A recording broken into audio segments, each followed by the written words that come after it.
Hello YouTubers, Alaska Prepper here. Ladies and gentlemen, today I'm going to share with you, which is, in my opinion, the simplest soap making recipe that there is. Literally 3 ingredients, and you can pretty much use any kind of oil or fats that you would like. Believe it or not, in the past I've even made soap with fat that was rendered from bacon.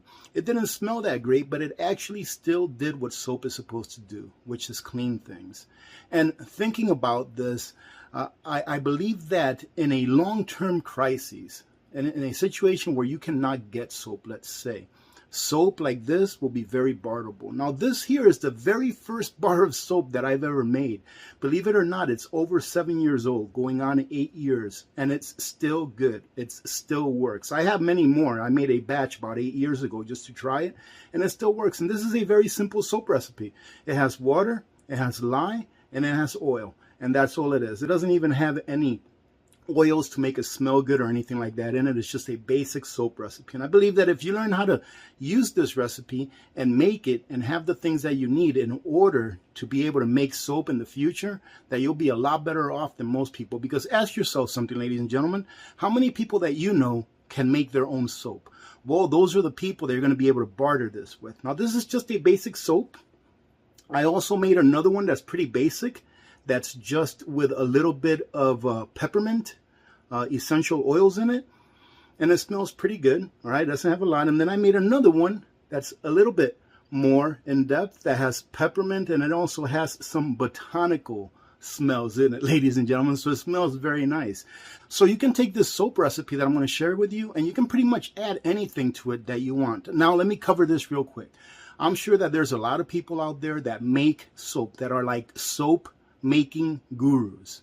All I'm trying to do here, ladies and gentlemen, is show you how to make a basic soap. Today, what we're going to do is we're going to make our basic soap recipe. That way you can see how easy it is. And then we're going to add some vanilla beans to it, along with some black Earl tea, I believe it is. We're going to grind that up and add it towards the end. And then we'll show you what it looks like once it's hardened and it's come out of the mold. All right, so let's get started. Let me show you first what we're going to need in order to make this. Very easy, ladies and gentlemen, so don't be afraid or intimidated of doing this yourself. So here, ladies and gentlemen, is everything that we need in order to make our soap.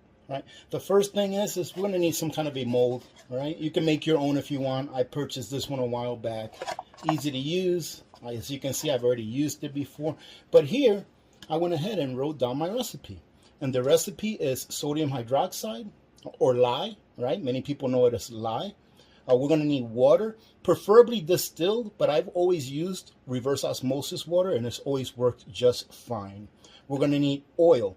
In my opinion, any kind of oil would do. Now, I do understand, like I said before, there are some soap gurus out there that are going to say, well, if you use so much of this oil, it may come out dry. If you use so much of this oil, your super fat has to be this level, or things like that. But my goal here is to encourage you to make a basic bar of soap. That way you know how to do it should you ever have to. This is pretty much all of the ingredients that you need. Now you can add essential oils to it to make it smell better.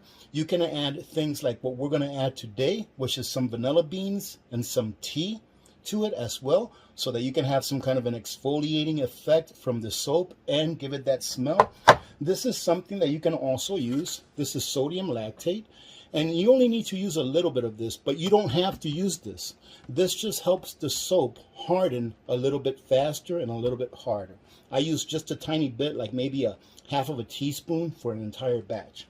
Now, something that I didn't cover is this recipe right here. As you can see, the sodium or the lye, it's asking for 2.05 ounces or 58 grams for one batch. But this right here, this container, it takes 116 grams. It takes a double batch.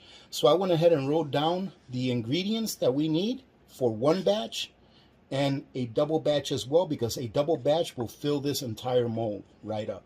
Same thing with our water, same thing with our oil. So it takes 208 grams of water, 908 grams of oil. Of course, here's our lye. And with the lye, you have to be very careful, ladies and gentlemen. Do your research. This can really hurt you if it gets on your skin or your eyes. So make sure that when you handle this, you have the proper PPE. Right? When I actually put this into our water, we're going to go ahead and do it outside because it does release gases. and it also gets very hot, getting to the point where the container where I put my water, I already have my water pre-measured in this container. I always use a metal container, because if you use a glass container, from personal experience this is, that glass container can crack because this gets hot very, very quickly. And one thing that I've always done, and one thing that I've heard recommended an awful lot, is that when you do add the water and the lye together, that you always add the lye to the water, never the water to the lye. Because again, when you add these two ingredients together, it's going to get very hot, probably about 180, 190 degrees in a real quick hurry. So you don't want to add water to the lye and then have it produce that much heat without all of the water being added in there already. So in other words, dilution is the solution, okay? Again, you can use any kind of oil that you want, ladies and gentlemen. This soap right here, I ended up using some extra virgin olive oil, just extra virgin olive oil, and that's it. Let's see, where's the other bar? This soap right here, I used some extra virgin olive oil with some coconut oil, about a 60-40 split. And you can see it came out just fine. And this soap right here, I think I remember making this with corn oil several years ago. So any oil that I've ever used, it's always worked, right? And it's always done what soap is supposed to do, which is clean. So we're going to use canola oil, and I've already got it pre-measured, 908 grams of oil. So now what we're going to do is we're going to go outside. I'm actually not going to take you outside. I'm going to go outside. I'm going to mix this together. And I've got a handy dandy chopstick here that I use in order to go ahead and mix it really well. And then I'll bring it back inside when there's no more vapor coming out of it. While the lye water is outside, ladies and gentlemen, cooling down, we're going to go ahead and I got some beautiful vanilla here, right? Nice natural vanilla, or Madagascar, I believe it is. And this vanilla, believe it or not, one of you all, sent this to me about a year and a half, maybe 2 years ago. And I still have some of it. So we're going to put that in there. This is really, really good tea, and it smells so good. That's why I decided to use this one. It's what's it called? Organic Earl Grey. Right? I thought it was black, but oh my goodness, it smells really good. So we're just going to put a good amount in there. I'm not going to be shy with this because through past experience, I've noticed that when you think that you're putting a lot of, like, let's say essential oils in there, and you think it's going to smell really strong, it doesn't, even if you put a good amount, because it disperses itself, or it homogenizes itself really well. So as you can see, this is what we got right here. I'm going to go ahead and grind this up, and then we're going to save it to the side for after we've pretty much gotten our soap done and it's achieved a trace, right? So we'll be right back with that as well. And that's what it looks like after we put it through the grinder, or to the blender, I guess you can say. Almost looks like tobacco. All right, let's go get our lye water. Now, I'm not sure if you can see that, ladies and gentlemen, but that says, what, about 152 degrees? So I left this outside in the cold for about 15 minutes or so, and it's still about 150, 151 degrees. So we have to let this get down to below 130. Once it gets below 130, we are then able to add about a half a tablespoon of our sodium lactate right into this water before we mix it in with the oil. Once it gets below 110 degrees, then we're going to go ahead and mix it in with the oil once we preheat our oil to about 100 degrees Fahrenheit, that is. So let's give it a little bit of time so that it can do what it has to do naturally, instead of me trying to rush the process of cooling it down. All right, ladies and gentlemen, the temperature is at 123, or just shy of 123. So we're going to add, now this is a double batch, so it calls for a full teaspoon of this right here, the sodium, what is it? Sodium lactate. But I've found that using like a half of a teaspoon is just fine. So I'm just going to dribble a little bit on there. I'm not going to measure it. It's no big deal. Right there. That right there is going to be just fine. And that way you don't have to be waiting all day long for your soap to harden up. We're just going to mix that around there a little bit. Our temperature is down to about 121. Let's see.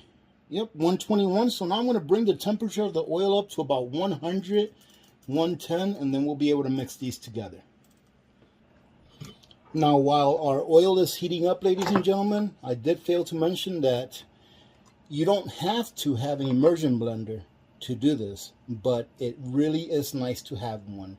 If you have plenty of time and you don't mind stirring with a wooden spoon or a stainless steel spoon for a while, then that's fine. You can do it that way, but this makes it so much easier.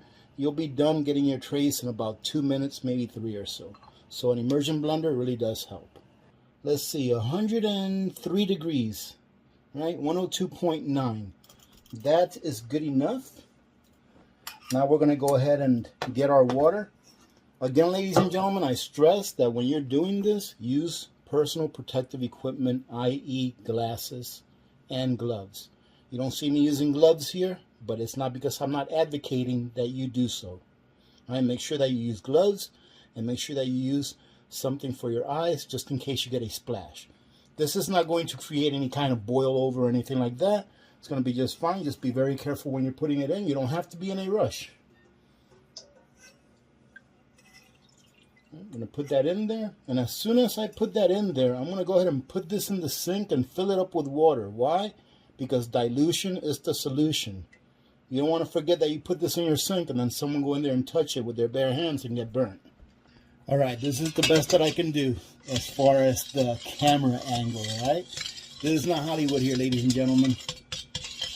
All right, so now that we stirred it around and we've kind of like spread it throughout the oil mixture, now we're going to go ahead. I'm going to put it on a low setting, and I'm just going to pulse it, all right? I'm not going to put it on all the way. I'm just going to pulse it.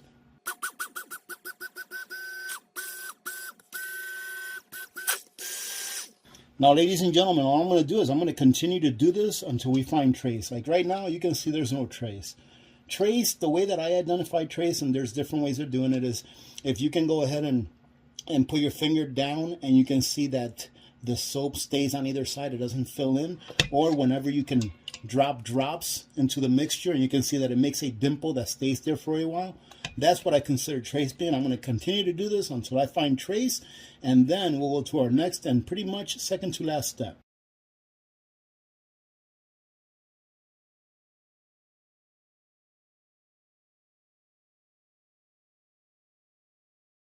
Now there you go, ladies and gentlemen.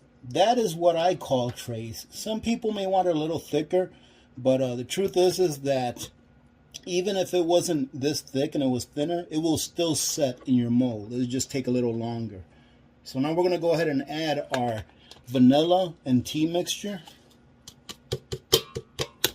And it smells really good, let me tell you that. That vanilla and tea. And we are now ready to pour this into our mold. Now we're going to go ahead and pour our mixture into our mold. And this should be just enough to get our mold pretty much full to the top.